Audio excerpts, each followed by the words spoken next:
Gene Siskel and Roger Ebert, two titans of cinematic review. Sometimes right, sometimes wrong, but always captivating. Your hosts Antonio of the Cult-Worthy Cinema Podcast and Justin Henson of the Movie Wire are here to take you back to the balcony.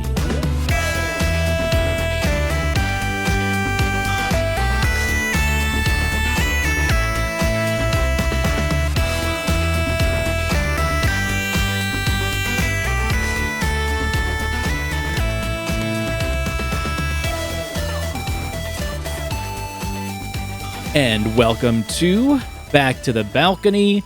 I'm your host, Antonio, here with my co-host, Justin Henson. And Justin, I thought we screwed up again. We really thought we screwed up again by having a movie that Siskel and Ebert did not review, yet we have lots of evidence that they did review it. It's just nowhere to be found online. Let's talk about this situation before we actually get into the critique of the movie. This one shocked me because I know I've seen this review because it was doubled with Fern Gully, and I know I researched that one years ago. And I think I spent most of my day, which I should have been working, trying to find this review, and it is nowhere to be found. We know it exists. The IMDb, the Roger Ebert and Siskel website show it exists. Plex, I thought I had high hopes for Plex to show the season to watch this review, but nothing. And it was absolutely the most frustrating piece of my week to find this out today. I found the TV guide for 1992 for that week, and it's scheduled on there. It exists. If you go to the TV Guide website, if you go to the siskelandebert.org, which is a compilation of every episode that ever exists, they have every episode from 1992 on there, and where it has season 6, episode 31, it's just a blank space. But it was Fern Gully, it was this film. These were movies that were reviewed, and I know they were reviewed, but the conspiracy gets deeper. Because on the back of the DVD, the Disney release of Newsies, they have a thumbs up from Gene Siskel. Now, we know very vividly that Roger Ebert gave it a thumbs down and a 1.5 star. We'll get into that later. So we know it wasn't a 2 thumbs up movie, but they can't promote that it was a thumbs up from Gene Siskel if he didn't actually review this movie on his show. So if anyone, and there's a few of our listeners and viewers on YouTube who know way too much about Siskel and Ebert shows. They always correct us or compliment us. I love them. They're out there. Patrick is one of them and Mikey is the other. If you guys know anything about what happened to this episode or where we can find it, we know it exists, but maybe you've got some insight on why we can't find it. My guess, my conspiracy theory is that there's a rival conflict going on between the Fern Gully people and then Disney with Newsies. And maybe there was some legal drama where they were trying to battle it out. And so they're like, hey, we don't want to put any of our clips online. We don't want to put any of our clips on the show. And so the episode never made it to streaming. Maybe it just keeps getting pulled down. I don't know, but it's really weird. My conspiracy is kind of almost along the same lines, is that this, I think, and I'm sure I'll be corrected, but this is the time where Disney held hands with this show, with Buena Vista. And this could have been the part where the transition part that said, let's pull back this episode because another animated movie against Disney. Absolutely. There's some conflict there.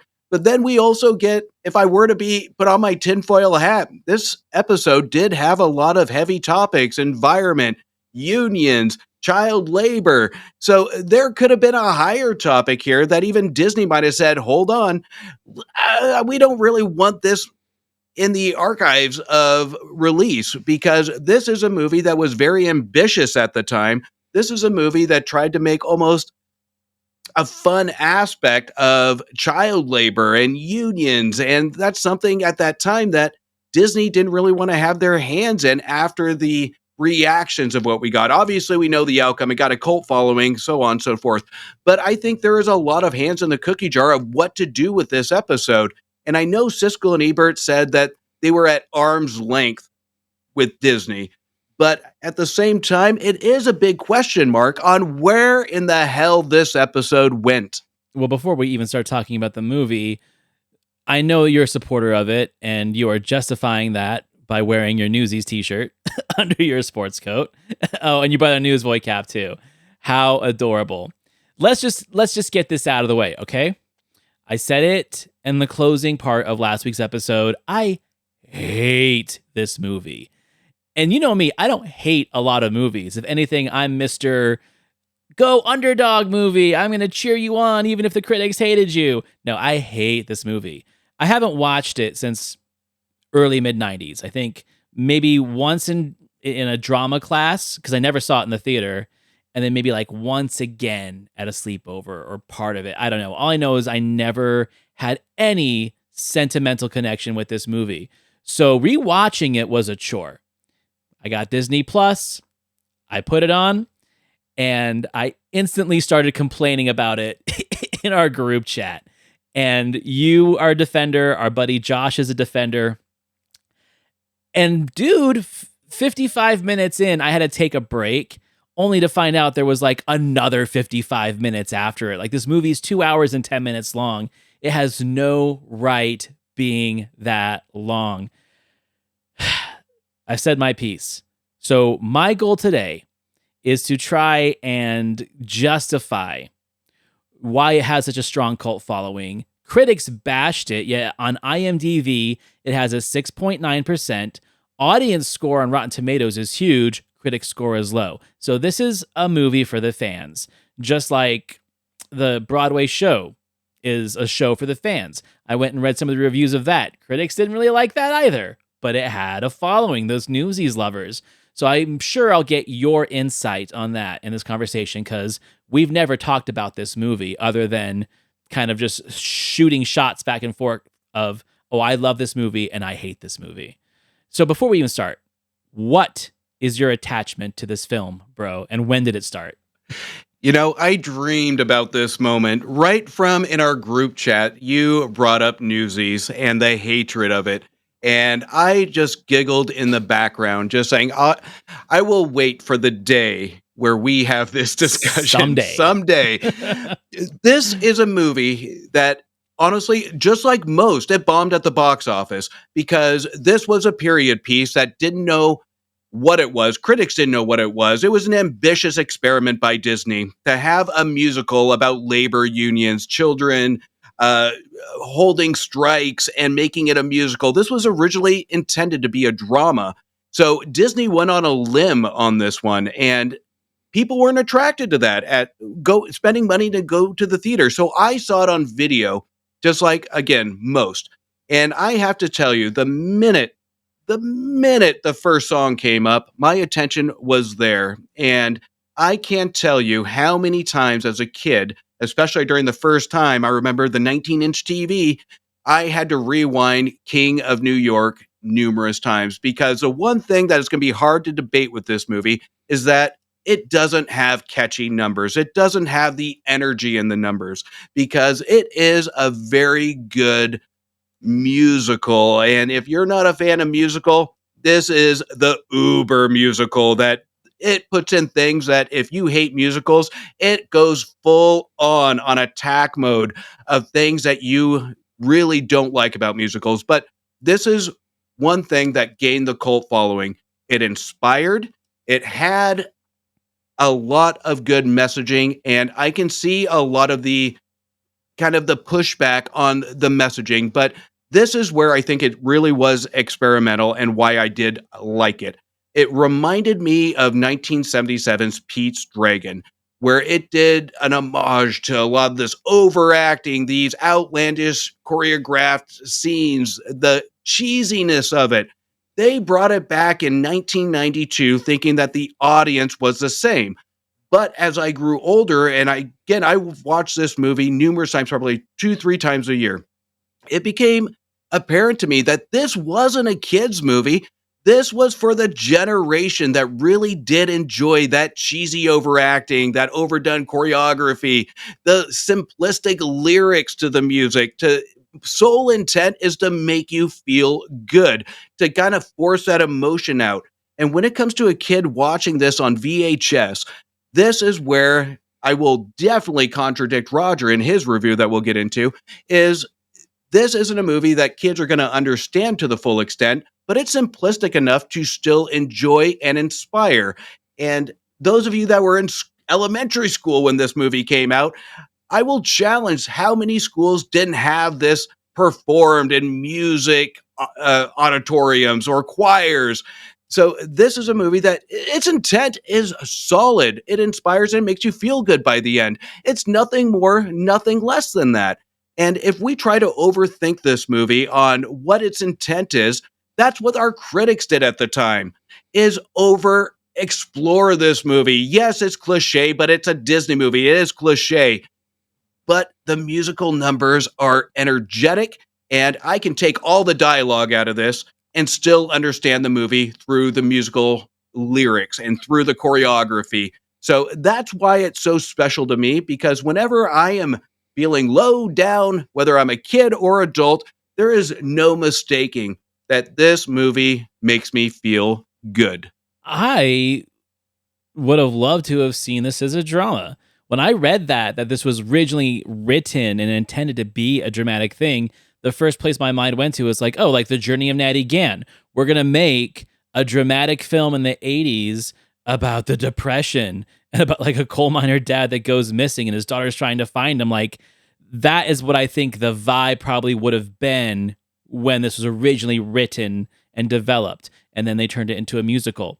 So maybe that is why I hate this movie so much, is because the conflicting energies, like you just talked about, I think there is a lot of depth to the dialogue. I think there's a lot of depth to the story.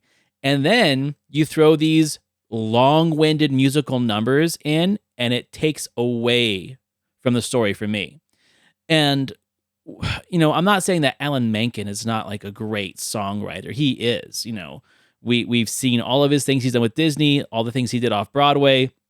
He did not have Tim Rice on this one, unfortunately, because he had passed away earlier in the 90s. But you can feel that energy. However, I do think that the songs are just really long-winded and padded. And I also feel that the performances in the musical numbers, I'm not going to talk about the dancers. The dancers are a different story.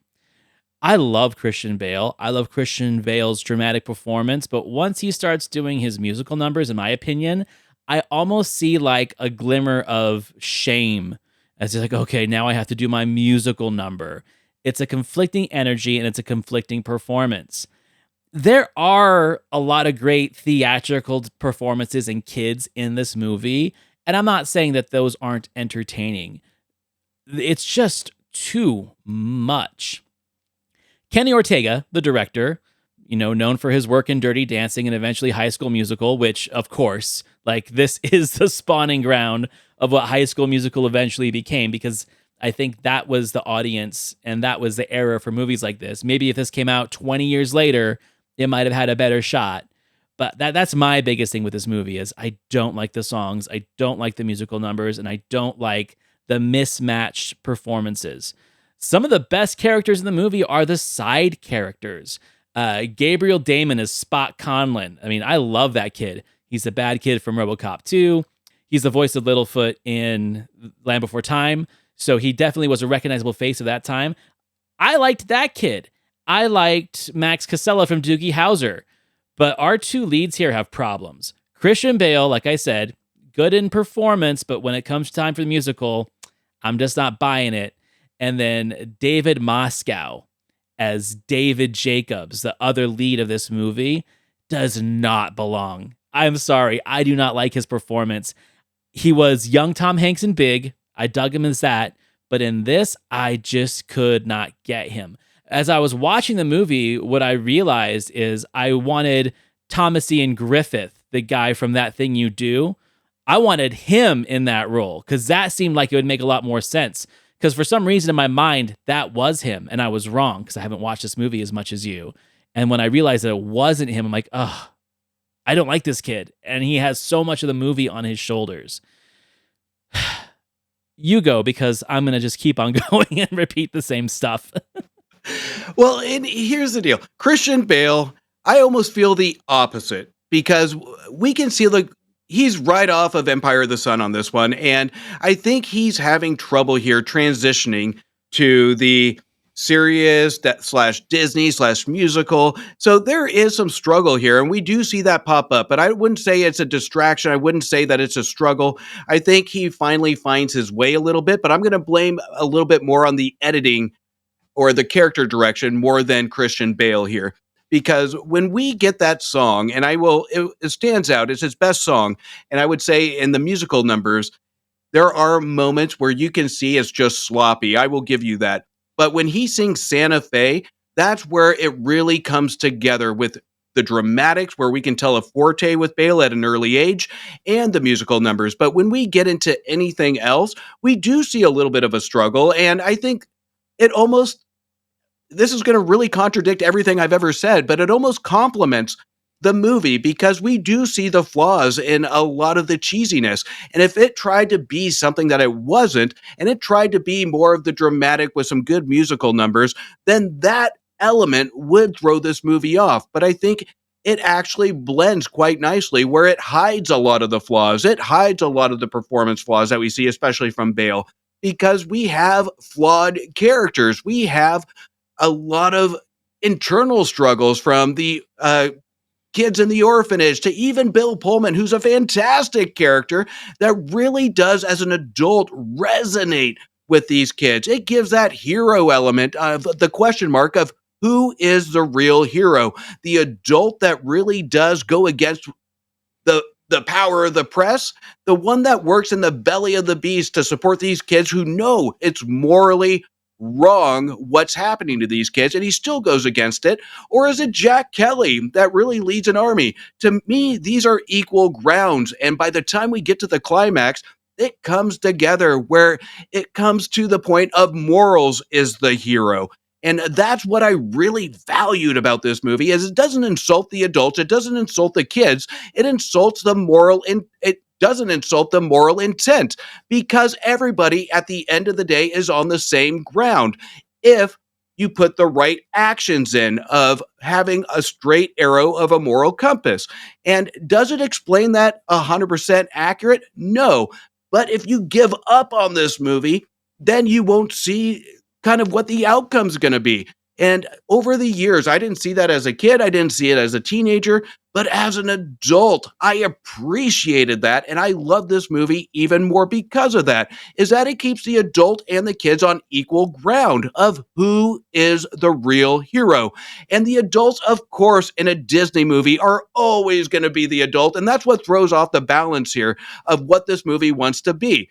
But the Bill Pullman character, in my opinion, is one of the most important characters to balance this movie out, even more so than Jack Kelly, because it really does level this movie. And you know what? It's easily missed with the chaos of the musical numbers, the transitions of the musical numbers.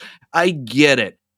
But at the end of the day, it is a movie that really will puncture the mental state of how we look at things on a simplistic level. How hard is it to tell a story in a Disney eye for kids and adults about labor union strikes, violence that happened during that time, and make you feel good by the end of the movie? But it does make you question, should you feel good about this time era? And I think that's what critics really had a problem with, is taking a topic like this and at the end of the climax saying, I feel good.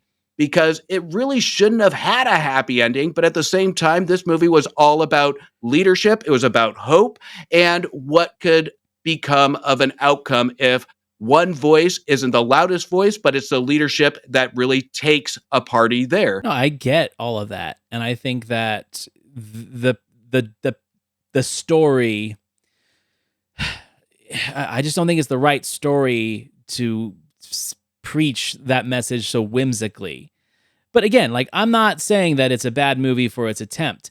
I think that it's, in my opinion, a bad movie because it essentially does what Waterworld did, and I like Waterworld better than this.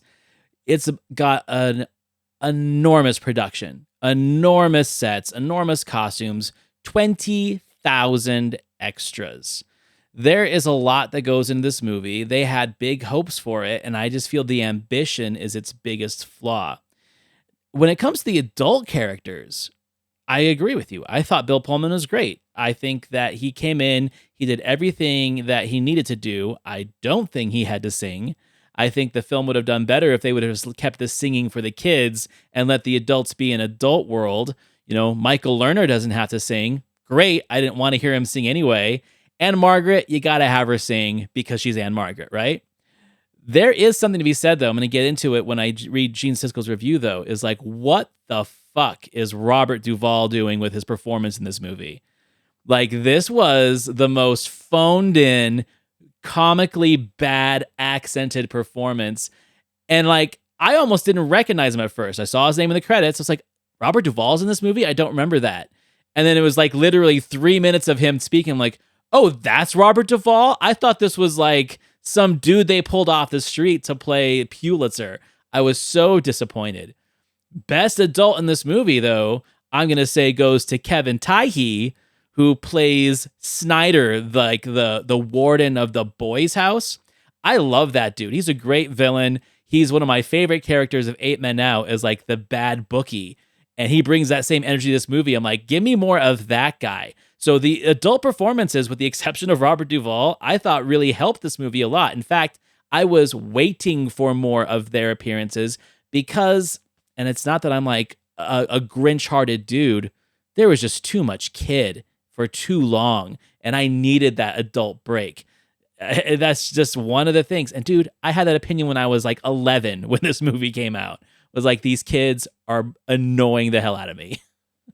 Well, you have to have those adult characters, and I will agree to an extent of the Robert Duvall. I think he plays in the first half the straight arrow businessman that is subtly wanting more power. But what really does shine the flaw is the transition between the climax where he's talking to Jack and the door is open and he doesn't know how to react to it. So he just exaggerates this huge monologue of everybody go home, everybody go home. But he knows all the kids are out there. He can hear it, but it doesn't affect him until he opens the door. So that really does show the flaw. And I don't know if we have missing scenes in that aspect of it, but that doesn't work. So I will agree with you on that. But when it comes to the side characters of the too much kids, obviously this has to be a balancing act. And I think they were going more for the 100 to 200 to 300 extras because it's part of that transition of the musical numbers and the stakes of the strikes. So these characters are the safety net, as a lot of adults need to be in kids' movies. When you have a movie that, again, the big question mark, was this for kids or was this for a generation that loved the cheesy, overperformed dialogue from the 50s, 60s, 70s? That's where I think the movie does have a problem, where it almost needed to be a stage play first, movie second, but Okay. it kind of worked out. No, So I agree. So I think that's where it really did kind of miss the mark on it. But again, this is where it shows more of an intent to be a kids movie, is having every adult except for the one powerful man that controls the press. You have Anne Margaret, who I honestly think does a fantastic job, and I loved her performance. Yeah, she's great. She's great. She always is. She's lovely. These are the perfect casting choices to have that subtleness. Bill Pullman, again, a subtle guy that really is that underspoken character that these kids really flock to because they haven't had that in their life. They haven't had that security. They haven't had that physical hug from these characters. So these are brilliantly written characters, these side characters as adults, to really have that feel-good moment where you see the pain, the struggle on a kid's level of what these orphans are going through. But then you bring in these adults that say, you know what, we're still going to be here. And even with the darkness of the world, we still have that today, where you're going to have that one go-to. You're going to have that one person, that one adult as a kid that you can really rely on, you can trust as being a pure human. So it's not the kids that make this movie feel good. It's the support these kids get. And I think that's what we really need more in movies today, is to give that underlying feel good message that they have support. This isn't the power of standing up as a leader per se. That's an important message. But the support level of this, I think, is what really make kids and even adults now feel really good. It's not the musical numbers, which are good, but it's the sense of hope of these adults caring for these kids. I'm not saying that the message isn't a good one. I think the message of Norma Ray is especially profound, even though I don't like the movie. A movie doesn't have to be great to have a good message. It doesn't have to win a bunch of awards to have a good message. I think where critically, now I'm turning off my just hater brain and thinking critically, right? Why it failed so much is I go back to our Pale Rider episode where Siskel and Ebert were like, this is the return of the Western because we haven't had a decent Western in like a decade. So thinking of like the big budget musical, I feel that this is kind of like the return to that for Disney and, Hollywood per se. And it's interesting to think that because just looking at the movies that we've picked for this month, we did Hair last week. We have this. We have Chorus Line next week. And then you're going to close off the month with Best Little Whorehouse in Texas. I don't know if you did it intentionally, but your two musicals were not stage plays first. They were written for the screen. And then mine were adaptations of Broadway shows. Maybe that is it. Maybe that there's an energy missing when you do a musical directly for the screen, that you don't have that initial show to fine tune what works and what doesn't. The three shows that we've brought besides this one are minuscule in scale. Best Little Whorehouse essentially takes place in 2 locations. Chorus Line takes place in 1, and Hair essentially is in the park, right? This covers all of 1890s New York. It's very, very obvious they spent a lot of money on it. So maybe that might be the reason why critics were so harsh towards it, was like, you are reintroducing a genre that's been kind of dead for a while, and you're not bringing it back small or meager. You're bringing it back with the biggest budget and the biggest opulent visionary image you can bring, and it's a letdown to the spectacle. That's critic me talking. Maybe that's why the critics didn't like it. You'll cover Roger's review a little bit when we get to that segment, and I'll cover Gene's because they have a lot to say about that. But I think that's what it is. Because me, it's just coming from how it personally makes me feel. Trying to figure out why critics didn't like it, I think that's what it was. Is that I feel like people felt that this musical was forced onto them when people weren't begging for a musical like this. Not when we had great animated musicals that kind of picked up where the big screen musicals of the 50s and 60s left off. The renaissance of Disney was filling that void for us with Little Mermaid, especially with Beauty and the Beast. This kind of felt like, I don't know, a step away from the course that was already working. And Disney even kind of like covers it up. It did not get a lot of great marketing when it came to home video because they knew people didn't want this, which is why, cult-worthy guy here, it is a cult musical. People love it, and a lot of people don't. At least I got you to say that, so that I will have as my I'm new not going to ringtone. take away its cult cred at all. Who am I to take away cult cred? It's got cult cred. I'm just not in that cult.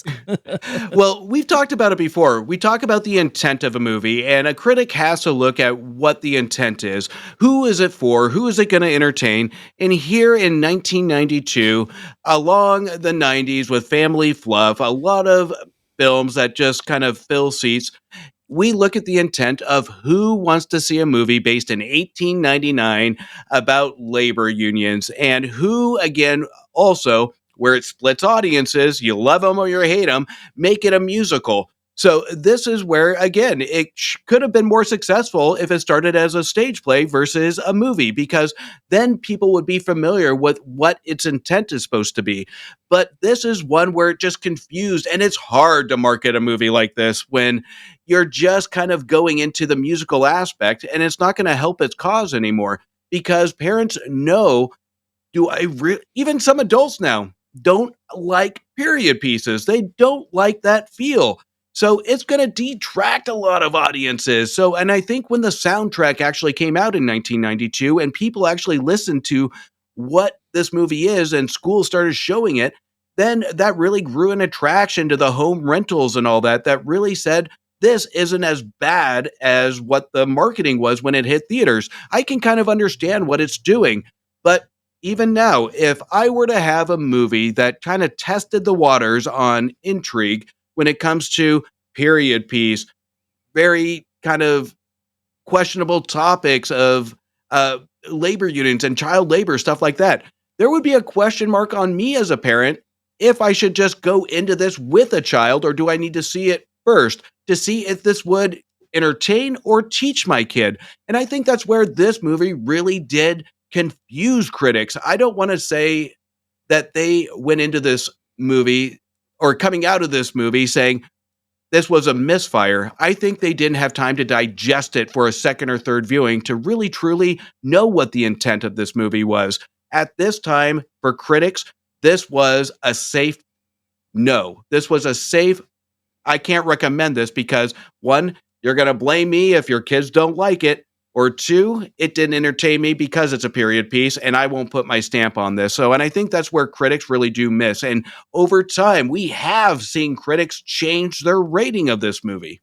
Before we jump into the critics' reviews of this, I honestly say that, like, I really like this story. I only knew a little bit about it just from the one view I had of this movie in its completion in the early 90s.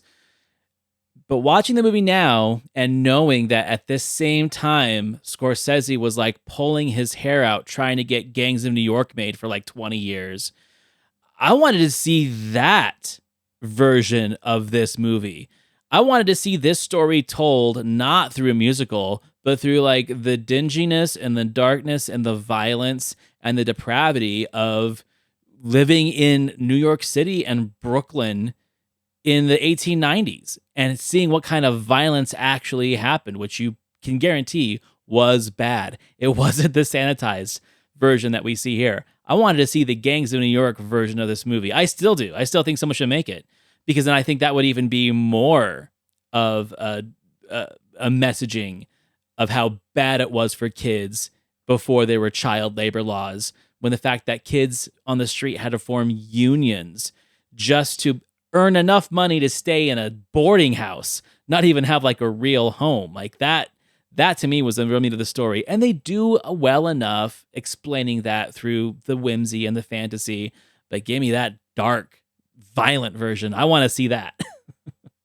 That makes me extremely sad because right when you're saying that, I just get to that scene of Crutchy being dragged off scene and Antonio on the other end is saying, show me the beating of Crutchy. I want to see the dark violence of that. Because it would make the retribution that much better. That's true, but God, again, another Disney after dark. Yeah, oh yeah. I mean, like Disney's dark as shit. Why couldn't they follow that dark as shit theme? You know, Bambi's mother dying, Fox and the Hound ending. Come on, like that is what I wanted this movie to be. So when it comes to Gene Siskel's review, like I said, conspiracy theory wise, we can't figure out where this episode went.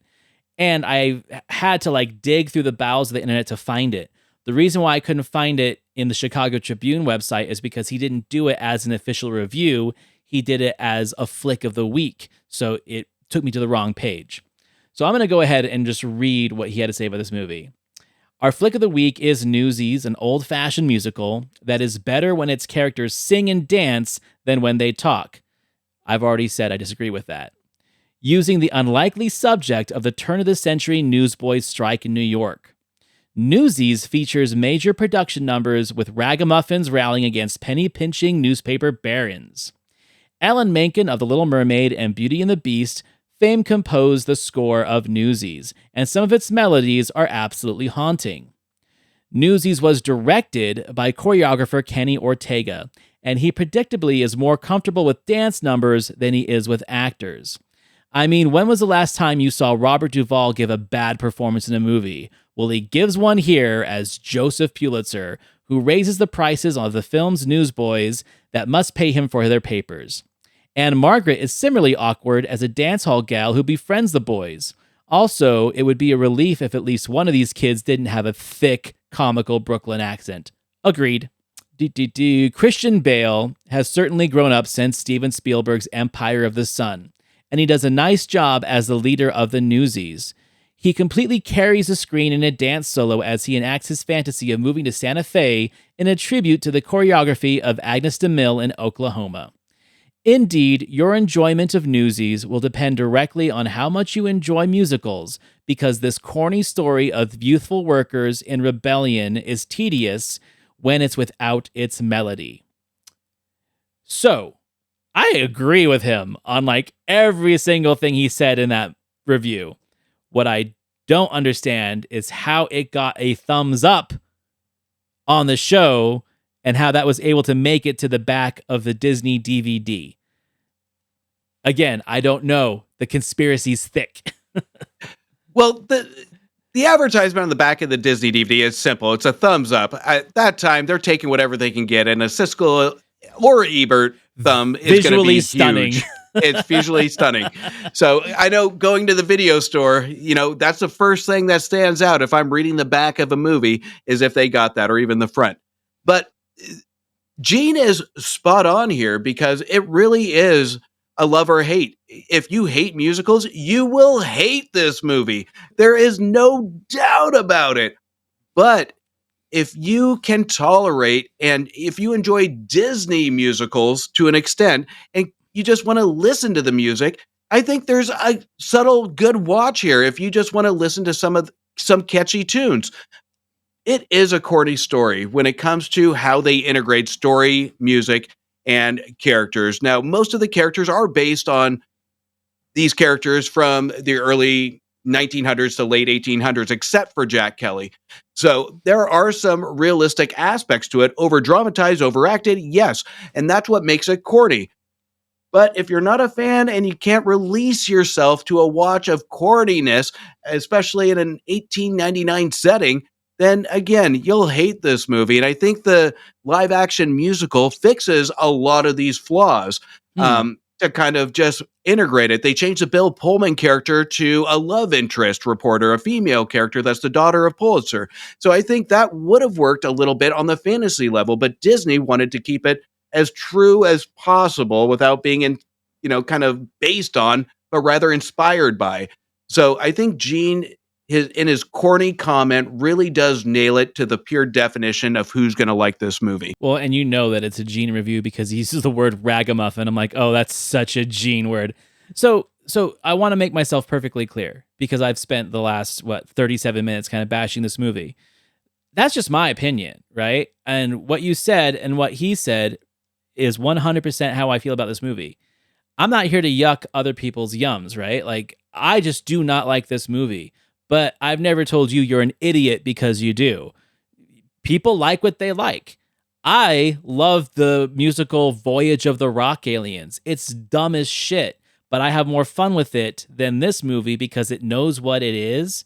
And I feel that this movie wants to go for prestige so bad that the corniness is just that much more elevated. When you try and make something serious, when you try to make something that prestige, it makes all of the flaws that more evident. But that doesn't mean it's bad for the people who enjoy it. Like, if you like that kind of thing, it's your thing. For me, that's just what gets on my nerves. But I'm never going to say that anyone who likes this movie is dumb. I'm not at all. Like, I love dumb shit too. This is like you hating Seems Like Old Times and me loving it, right? It's just a difference of opinion. Yeah, and I think it comes to the point where you have kind of, in your words, the prestige setting, but you have the corny performances, you have the corny music, and the two are at a constant tug of war between what it wants to be. They are. Uh-huh. And I think that's what really does throw off. I would probably say 50% of the viewers that watch this movie is we can't take this setting and the uh, subject matter seriously when there's a musical number. I get that. I totally do. And I would be absolutely 100% wrong if I sat here and said, I don't see why people aren't attracted to this movie. It would be stupid of me because, again, like I said, there are so many things going on in this movie that between period pieces, musicals, PG rating of what this movie is, it is going to just more than divide audiences on what their likes are. So, but as a kid, especially those that have hardships or things that seek hope, this is a movie that might inspire. And I love that about some of these movies. And I'll give Disney credit is we are missing a lot of the inspire piece from Disney movies, where we are in harsher times now with kids than we were, I would say, in the 90s. And this is a time that we do really need that inspire to kids to give that hope. And I think this movie is a good watch for parents to have them sit down and just have that moment. And if they're not inspired by it, guess what? You just found out an element of what your kid likes and what they dislike. So there are benefits of watching this movie to that. So, what did Roger Ebert have to say about this film? I'm going to have to take a break because this one is infuriating to me. Yeah, if you thought Jeans was bad. So Roger goes on to say, Newsies, we are informed as the movie opens, is based on actual events. I do not doubt this. I am sure that shortly before the turn of the century, newsboys organized a strike against the greedy Joseph Pulitzer and were cheered on by a dance hall madam with a heart of gold. Nor do I doubt that the lads, some of the boys of 9 or 10, hung out in saloons and bought rounds of beer while making their plans. Or the perpetrator of evil city orphanage made himself rich by collecting fees from the city. I don't even doubt that the newsboys printed their own strike paper on an old flatbed press in the basement of Pulitzer's building. Of course I believe that, Roger says. What I find hard to believe, however, is that anyone thought that the screenplay based on these actual events was compelling. Newsies is like warmed over Jarrito Alger, complete with such impensable cliches and the newsboys on crutches, the little kid and of course a hero's best pal, who has a pretty sister. Nor does the movie lack any standard villains, including Oscar nominee Michael Lerner as a hard-hearted circulation manager. In the role of New York publisher Joseph Pulitzer, Robert Duvall, wearing a beard that makes him look like one of the Smith brothers, plays a standard fat cack industrialist with none of the wit or insight that the original Pulitzer employed while selling the first mass circulation newspapers to the unwashed masses. The real Pulitzer, who is one of the inspirations for Citizen Kane, must have known something about ordinary people. Here he seems to despise them. And Margaret, who plays Mata, she acts like a sort of a big sister and confidant of the striking newsboys, chucking some of them under their chin while talking to others in terms of fairly alarming intimacy. Are we to guess that her dealings with some of the lads have gone beyond buying a paper for a penny? She performs on stage in her music hall, which functions in the movie primarily as a transparent device for getting Anne Margaret an Anne Margaret number in the show. I saw the movie at a Saturday morning preview attended by hundreds of children. From what I could see and hear, the kids didn't get much out of it. No wonder. Although the material does indeed involve young protagonists, no effort is made to show their lives in a way today's kids can identify with. The movie must seem as odd to them as a foreign film. The fact that Old Man Pulitzer once tried to cheat Newsies out of a tenth of a cent must represent, for many of them, the very definition of underwhelming. So, 11-year-old me would have agreed with that 100%. 11-year-old, yes. If I went to the theater, I don't know how I would have reacted to that, but this is kind of where I disagree with Roger. It is very easy for a cartoon animated Disney movie or any movie in the 90s that came out with animation to distract kids to really judge their entertainment level. Here, kids, we tend to almost assume and insult to a level that the tone they won't be entertained by. And this is hard where kids may be silent during this movie. They're not going to giggle. We don't have fart jokes. We don't have that meta humor. There's no real jokes or fun factor to this. I get that.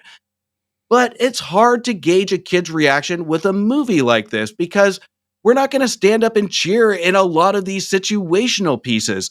So this one, I think, is an unfair judgment by Roger if he's comparing to the thousands of animated movies and kids' movies or family movies that he sat with children in the audience.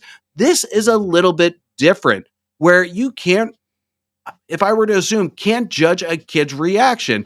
And even Roger contradicts himself that he said in previous episodes that we shouldn't judge kids' reactions in family films. And here he does.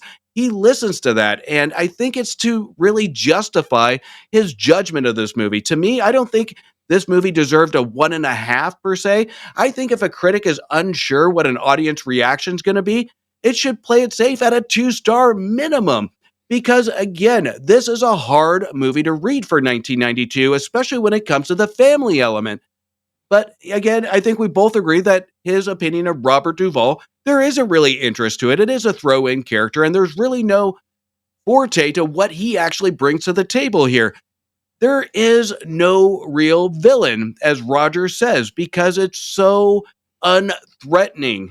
Because the side characters are almost feeding Robert Duvall situational cliches. They're feeding him why he should be angry or upset. It's like they're pushing Robert Duvall to really be a villain. But I will agree with that with Roger, is that there is no antagonist here, just situational villains, if you will. So that I will give Roger. But when it comes to how he justifies 1.5, the review doesn't get there. He ends it with something he's contradicting himself on, which is the entertainment level of kids that we can't really measure. We're not going in there asking these kids how they liked it. History has shown with this movie that it has grown a following. It has grown people from the 90s, 80s growing up that they really did enjoy this movie more than what the box office numbers showed. So in this reasoning, Roger is wrong. We can have a happy debate about this because, yes, I agree that he is a little bit contradictory of his previous opinions. However, this movie was marketed to kids. Like, I remember the previews of this being on the Beauty and the Beast VHS, man. Like, and it had like a 5-minute featurette. This was marketed to kids, and it is not a kid's movie, even though it's got hundreds of kids singing and dancing, right? This is a movie for musical theater people, so I'm going to say that's 5% at best of the total population of entertainment consumers. It was marketed to an audience that didn't understand it, maybe didn't want it, but it's got its defenders, which is totally fine. So I agree with his review. I agree with Gene's review because I don't think they were looking at this as strictly a kid's film. I think they were looking at this as a musical in general. However, if you are going to market it as a kid's film and push it as a kid's film, then you have to be 100% prepared to accept the accountability that critics are going to judge it based on its idea that it's meant for kids. I'm not saying that it's fair. I'm just saying that should have been expected. If that was the case, it should have been clear in the review that it was a marketing ploy. But I agree with you. I agree with you. Gene's actually better than him in his review because at least Gene gives reference to things that people would recognize and have appreciation for, like the Agnes DeMille choreography of Oklahoma. He's saying in his review, if you enjoyed that, then you will enjoy segments of this movie. So even though Gene was a little bit, I'm going to say, harsher in some of his critiques of the kids, he was definitely gentler on the movie than Roger was. What I would have actually, if I were Roger, compared to, and I compared it earlier, is if you take Pete's Dragon, take out the dragon, you would have very harsh topics. You would have some very dark topics here. You would. And you have that overacting, you have that cheesy music, the simplistic dialogue, you have all that. But here, this is where it's different, is that he is judging based on what he's hearing. He's not, again, quizzing these kids. He's actively listening to what the reactions are in a theater. And if we look at Pete's Dragon, I wasn't around to see the theater reaction, but I know I loved Pete Dragon because of the cheesiness, the self-awareness. And again, we have the same issues with Pete Dragon that we do here, where it covers dark tones and dark topics, and it makes light of it with fun, corny dialogue and music. So, and this is a movie that they both kind of liked the Pete's Dragon aspect of it. So what is the difference here? Is we don't have an animated feature in a Disney movie to really promote to say this is a kids movie, but we're actively listening to the theater to see kids' reactions. So if this wasn't meant to be a kids movie, then why not comment on what the adults said? Why not show us what the vast audience is saying and focus and not focus just on the kids? Because at that time, I'm sure there are 40, 50%, 30%, whatever it may be, that really did enjoy this movie. Say something of hope that you might take away from this movie, like Gene did in his review. If you like this, and if I were reviewing this back then, it would have been Pete's Dragon because the feel of it is identical. I have to say that box office numbers speak volumes. The fact that this was a box office bomb meant that not enough people saw it in the theater to give it a true appreciation. It was a sleeper hit on video, and that's where the cult following comes from, which is great. I love it when movies can do that, but it's really hard when these guys are reviewing films for theatrical releases and not specifically for home video releases, and the box office numbers speak volumes. So it's a really rock and a hard place situation, because if more people showed up to see it, then we probably would have had a lot more vocal critics, a lot more vocal people earlier on, but they didn't. It wasn't something that they wanted. So it kind of just fizzled away in the theater and became a hit on video, which these days, that's not a thing anymore. If you're not a hit in the theater and they throw you on streaming, yeah, you might get a ton of views, but those views don't necessarily mean box office. Doesn't mean, at the end of the day, the bottom line is in the black. It doesn't mean that. So I think it was easier to trace the financial success of a movie, which, because it's a business, because it's Hollywood, equals the overall legacy of success the movie has. And you just can't track that anymore. So yeah, I'm glad you brought this. I'm glad that I finally rewatched it, almost 40 years after it came out. I will probably never watch it again, and that's fine. But I gave it a chance, and we had a good conversation about it. And I just wish we would have had their on-tape opinion. So I think it's fair to say that I don't think we should grade the critics on their reviews, because these were their personal reviews in their columns and not on the show. But I gotta say, I agree with both of them more than I don't. And I feel in some ways you do too, because this is a cult movie. This is a movie that they give a damn how many stars a critic gave it. They're just going to love it, and bless them for loving it.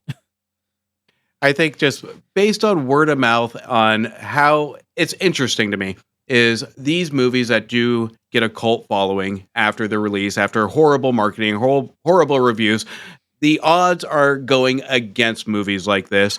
And it makes me happy that not only did it get a cult following, but it got a second chance on the theater. And that show was fantastic. And it's success stories like that with movies, whether you like the movie or not, you might like the musical a lot better on stage. And that gives it a second chance for audiences to revisit the story in a new creative way.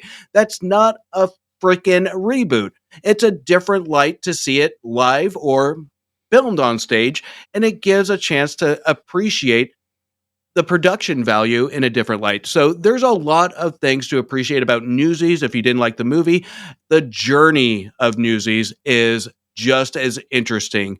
So I think those that haven't seen it, give it a shot. And again, just like what we're both saying, it's probably going to be a love it or hate it movie. But at the end of the day, there's one thing that I always find pleasure in, is seeing the success journey of a film like this. And I probably would have loved the stage version more, because we would have had trained vocal performances. We would have had trained choreography of the leads, and not having all these extras be better than our leads. But that's just picking hairs. So anyway, okay.